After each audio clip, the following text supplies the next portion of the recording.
Almost 9 o'clock.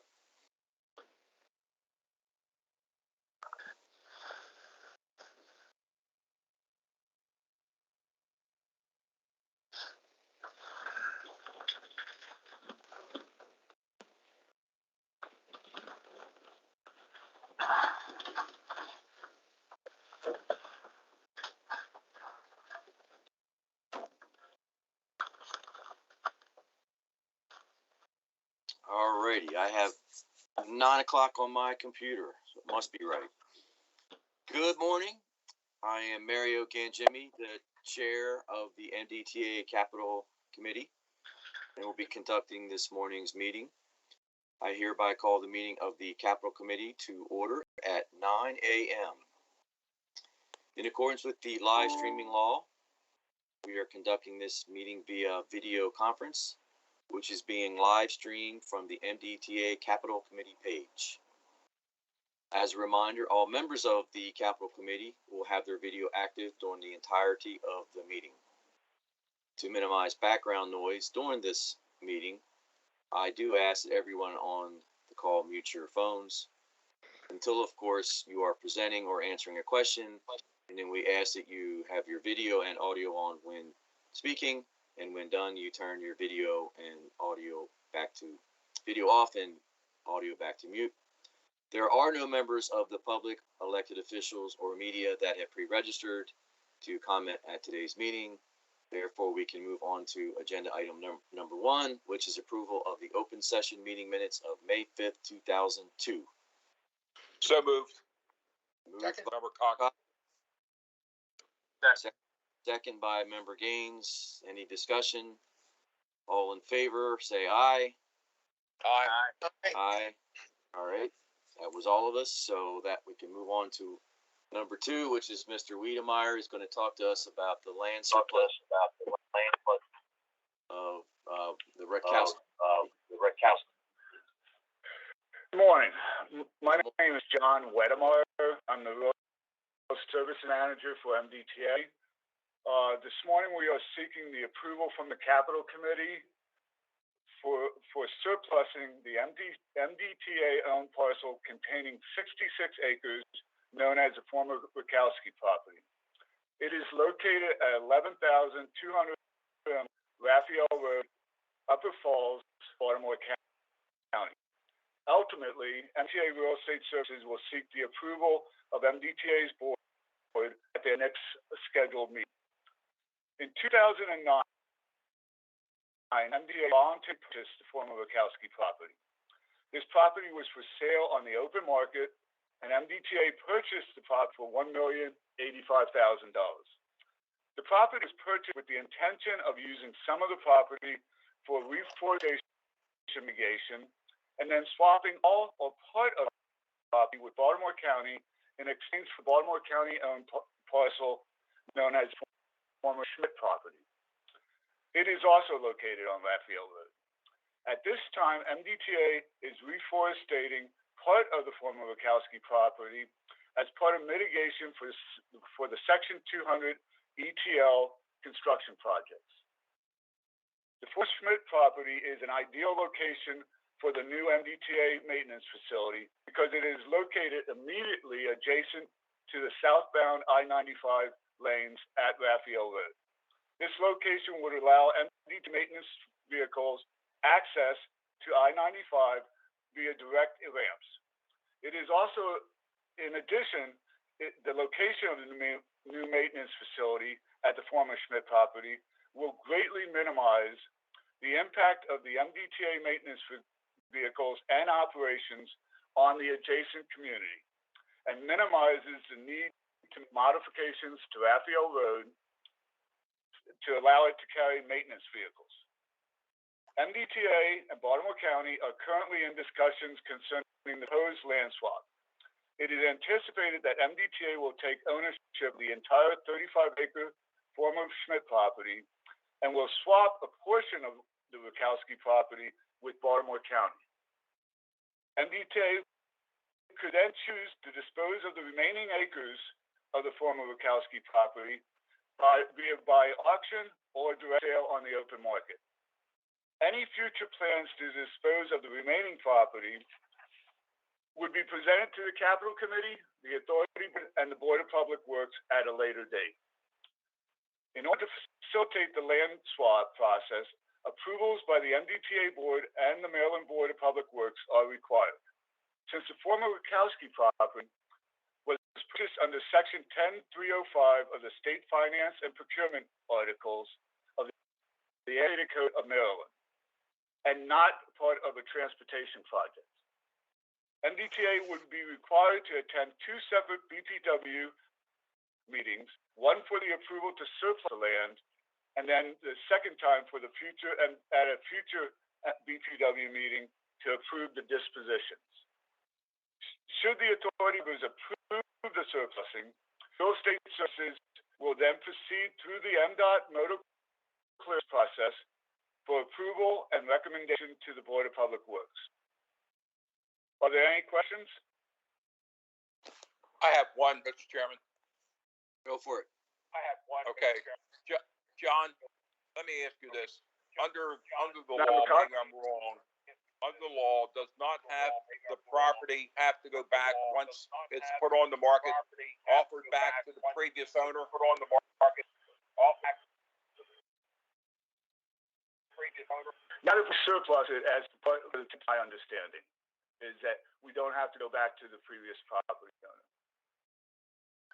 But I can check on that for you, to double check for you, Member Cox. Thank you. Any other questions? Any other questions? I do thank you for the additional information that was beyond what was in our package. That was helpful. So thank you for that. So, is there a motion for approval of this?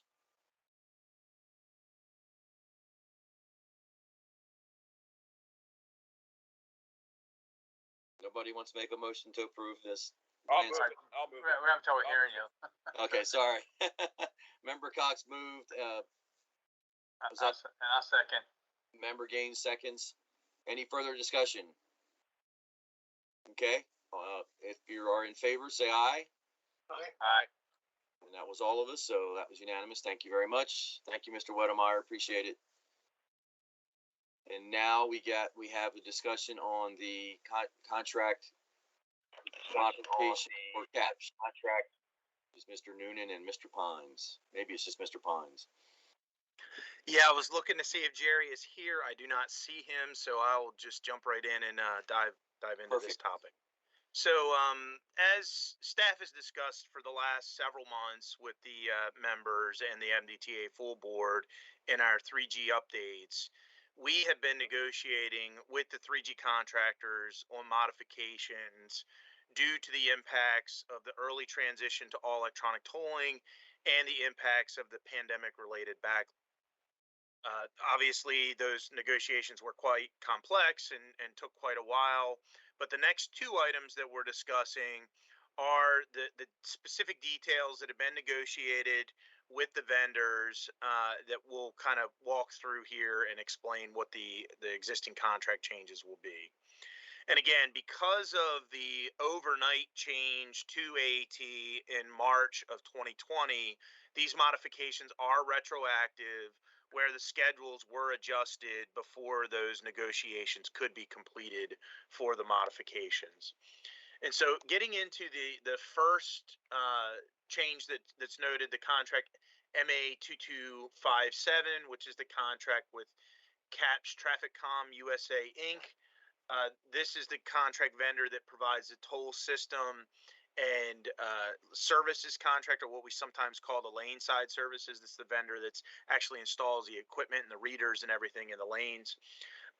During the new modification funds that are added by this modification are in the amount of $8,764,758.28. That raises the original contract value of $71,911,342.78 to a new total of $80,676,101.06.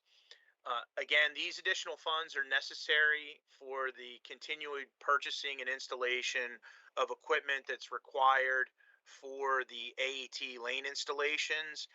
As you're aware, we've already implemented a number of highway speed conversions to AET, but this will allow us to do the conversions for all of our facilities with the exception of the Baltimore Harbor Tunnel, which is not included in this modification because this mod is only designed to make adjustments for the O&M years 1 and 2, or the operations and maintenance years 1 and 2. Again, the reason for that is that with the all electronic tolling conversion, we have seen at our other facilities that went to AAT that our penetration rate with Easy Pass customers increases over time. And so it's very difficult today to estimate the number of image-based tolls that this vendor will process. And so we believe that coming back with a more accurate estimate on those future years is appropriate after we have our more detailed penetration numbers. So we're only seeking at this point to make the modifications in the line items for years 1 and 2. But that does mean that we will be back for a future modification related to AET, because again, the original contract was designed to allow for a full conversion to AET, but that was expected to occur over many years, going all the way out to 2027.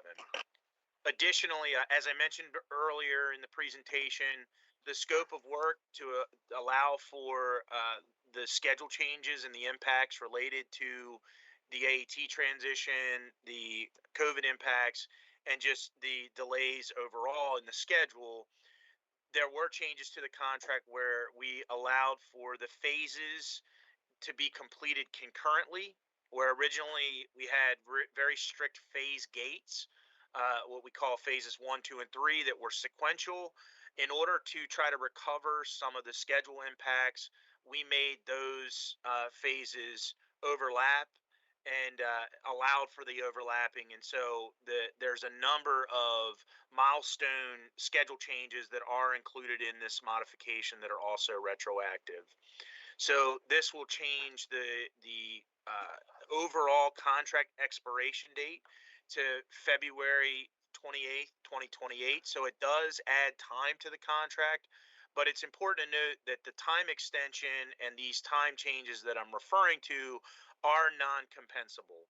We had a number of back and forth discussions with CAPSH about the schedule delays. Some of the schedule delays were associated with AAT, coordination issues with the other vendor, pandemic issues as a whole, and some were, time impacts from their original, just maintaining their original schedule.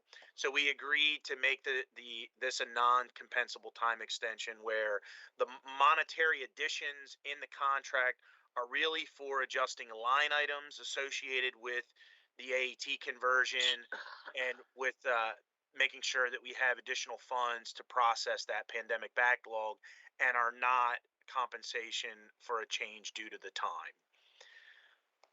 Currently, the contract has a 13.2% MBE goal that was established, and they're achieving 25.89 in participation. They've also laid out a plan where they do expect to be able to achieve the MBE goal on these additional funds, or they will present a plan with the modification approval.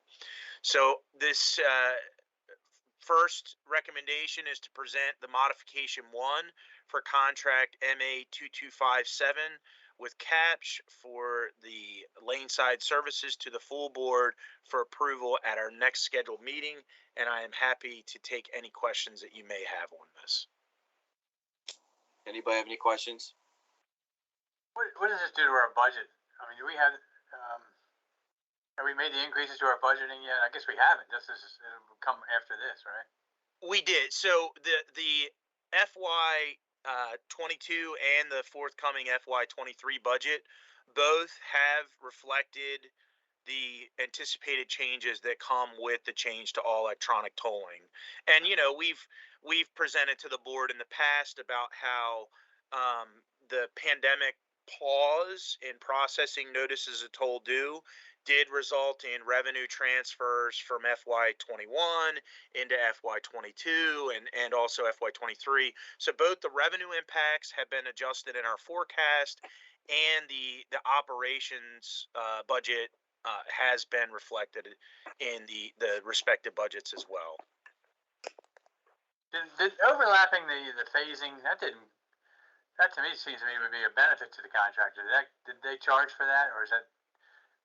No, that again, the changes to the schedule that what's called, it's in scheduling world construction, that's called fast tracking. Typically, if you can imagine, when you, let's take a more simple construction, right? You hang drywall, you do your spackle, you smooth everything out, you clean up, and then you paint, right? Well, if you decided, well, I'm not going to do it in that order, I'm going to sand in one room and start painting in the other, you run the risk of getting dust on your new paint, right? And so that kind of operation, you ideally, in a perfect world, you set up the schedule sequentially in order to reduce the risk that can occur to the project and improve the likelihood of success. However, fast tracking is a way to try to recover schedule impacts where you accept some of that risk in order to allow for to complete the project on a faster schedule. We did approve that with the vendor, but did not complete the modification in order to be able to do that. And so that's what makes this retroactive. Thank you. I'm going to ask a similar question. Since we're buying stuff sooner than we expected, and I think I might know the answer to this. Since we're converting to AET much faster than we envisioned. I'm assuming there's ultimately a savings since we're buying stuff now instead of later. Well, there's a couple of savings points. So one is there were items for cash installation. So there was about $4 million in deleted items that came out of the contract because we did not implement the cash installations in certain lanes. We just did a hard stop and said, okay, based on where you are, we're going to go ahead and just migrate straight to all electronic tolling. We don't need that other equipment. So there were some savings there. This is the 8.7 million is net of that, though. We took the savings out from the amount that we asked for. Sure. Understand. Okay. All right. Anybody else have any other questions? If not, I'll entertain a motion to approve MA 2257-0000 for the CAPS toll systems. So moved. Member I'll Gaines, second. Member Cox seconded. Any further discussion? All in favor, say aye. Aye. Aye. That was all of us. So thank you much. Now, I guess, Will, since you're still smiling on the screen, we'll let you talk about MA 2868 for TransCore. Sure. Thank you. So again, this is the contract for our third generation tolling. This is for the customer service center and systems. Ultimately, that provides our back office for processing the transaction information that comes from CAPS, that lane side vendor, over to TransCore, our back office vendor. Both of these mods, I didn't mention this on the last one, they will require approval at the Board of Public Works. And so they will, after the board approval, they would be forthcoming there. So this contract was originally solicited and bid for the amount of $428,772,081, and the modification is for $63,106,810.98, raising the new contract total to $263,535,583.79. This has essentially the same types of concerns that the previous vendor did, with impacts from the overnight transition to all electronic tolling and the pausing of notices of toll due. However, the one additional significant impact to this contract is that also includes the costs associated with the customer assistance plan, which was approved by the MDTA board at our February 24th meeting and was subsequently codified by the legislature in Senate Bill 59 and became law that we are required to implement. And so those two costs that additional cost is included in this mod. Same as the prior vendor, this is for a modification only for O&M years 1 and 2. And again, the reason for that is the out years, we would like to be able to get a better estimate on the future Easy Pass penetration rate. A significant portion of the additional costs in this contract are related to the costs associated with processing notices of toll due. If you recall, prior to the pandemic and the transition to AAT, roughly 15% of our customers paid with cash at that time. So now all of that volume of additional customer base is being essentially paid with they pay their tolls by video toll using those notices as a toll due. However, with our offering of the pay by plate option and also Easy Pass, we do expect that the toll facilities that are AAT now statewide will improve their penetration rate over time. Examples of that, prior to the pandemic, some of our legacy facilities were order of magnitude 80% penetration rate, or 80% of the customers had Easy Pass. And AAT facilities like the ETLs and the ICC were 90+%. So you can imagine if there's a 10% swing in our customer base, we would expect a significant difference in the number of notices of toll due that need to be mailed, and those do have a significant cost. This also includes a miscellaneous allowance item for miscellaneous work, such as providing payment installment plans, additional payment options, call center enhancements, and features to recall debt. This last legislative session, there was a bill that was passed and became law that allows for us to recall debt from CCU, but the software does not currently include features that allows us to do that very seamlessly. And so features like that will be added to the software. We also heard there were several different bills that were presented that asked us to do things like provide our own installment plans, whereas today we provide installment plans through our connection with the central collections unit, and they have the means to do that. As a additional customer service benefit, there was a request for us to do that ourselves. And also, we do expect that in the future we'll be able to offer certain digital payment options like processing PayPal, Venmo, and other tools, and especially tools that would be able to help the unbanked. So again, also this contract modified the phasing and the scope in the same exact way that the prior vendor did that I just presented, where we did fast tracking of phases 1, 2, and 3. And due to those changes, the new expiration date for the contract is planned to be July 29th of 2027. This contract has a 15% minority goal that was established for the contract, and the contractor is currently achieving 28.09%. They also have committed to submit a plan that would achieve the goal. And so with that, I'm requesting that the Capital Committee approve for us to take this to the full board for approval at the next scheduled meeting. And I'm happy to answer any questions. Any questions for Mr. Pines?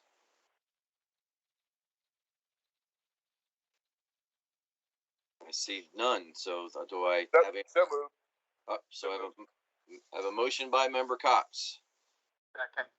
Second by Member Gaines. Any further discussion or questions? Hearing none. All in favor say aye. Aye. Aye. Okay. You have your approval.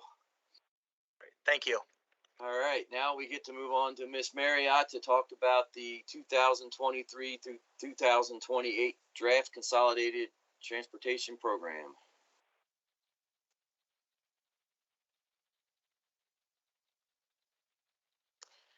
Good morning. This is Jennifer Stump, the Assistant Capital Program Manager. I did turn my camera on, but I didn't see that anything came up. We don't see you, but we're not going to tell you to stop. Okay. Well, I apologize. No problem. Jeannie's not available today, and I'll be presenting the information to you. The purpose of this presentation is to seek your recommendation for approval of the proposed draft fiscal year 2023 to 2028 CTP. The draft CTP will be presented to the Finance Committee for recommendation on June 7th and will be presented to the full board for final approval on June 23rd, 2022. The 6-year fiscal year 2023 to 2028 budget in the proposed CTP is $2.6 billion. The proposed CTP reflects a net increase in the 6-year fiscal year budget of $24.6 million. You can see this one on attachment 196. The net fiscal year 23 to 28 increase is a result of the following: an increase in the 6-year CTP budget by $17 million for the Nice Middleton Bridge, an increase in the 6-year CTP budget by $24.4 million for the I-95 ETL Northern Extension, an increase in the 6-year CTP budget by $55.1 million for all projects except the Nice Middleton Bridge, the I-95 ETL Northern Extension, and the reserves, and a decrease in the allocated and unallocated reserves by $71.9 million. Fiscal year 2022 expenditures are projected to be $548.6 million versus the $573.2 million in the final fiscal year 2022 to 2027 CTP. The fiscal year 2022 underspending is projected to be $24.6 million and has been rolled over into the draft fiscal year 23 to 28 CTP. Highlights of project and reserve changes incorporated in the proposed draft for the fiscal year 23 to 28 CTP are shown in attachment 2. For added new projects, we added 3 system preservation projects and 1 enhancement project for an increase of $374,000 in the fiscal year 23 to 28 period. For modified budgets to reflect bids received, we adjusted 2 projects to reflect bids received that were lower than the engineer's estimate for a net decrease of $745,000. For projects that have added construction phase, the construction phase of 2 projects were funded for a total of $19.4 million, transferred from the reserve as design reached 60% level and cost estimates were developed on fully developed scopes.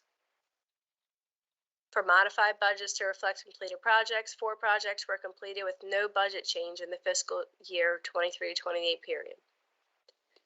For modified active projects due to cost changes and cash flow adjustments, adjusted cash flows and funded changes in engineering and or construction budgets for 51 projects for a net budget increase of $72.9 million.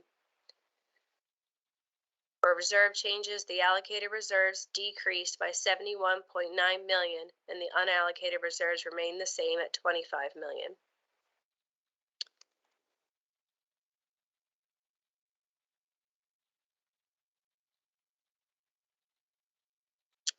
And we are seeking your recommendation for approval of the proposed draft. Please let me know if there's any questions. Thank you, Jennifer. And anybody have any questions?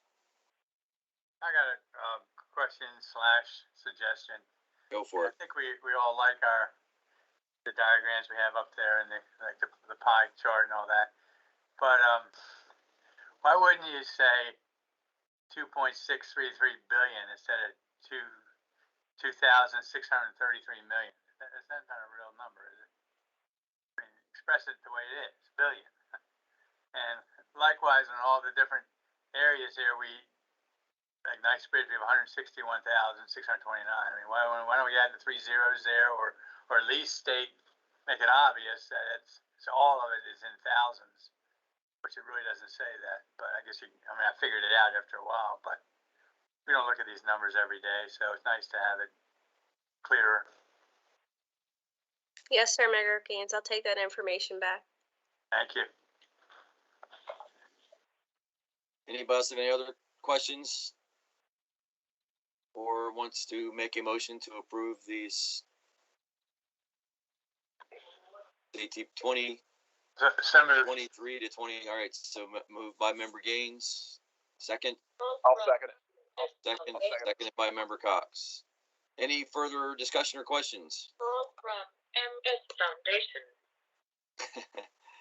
All right, hearing none, all in favor say aye. Aye. Aye. Aye. All right, that was all of us, so thank you very much. Thank you, Jennifer. And with that, that concludes our business. Does anybody want to entertain a motion to adjourn?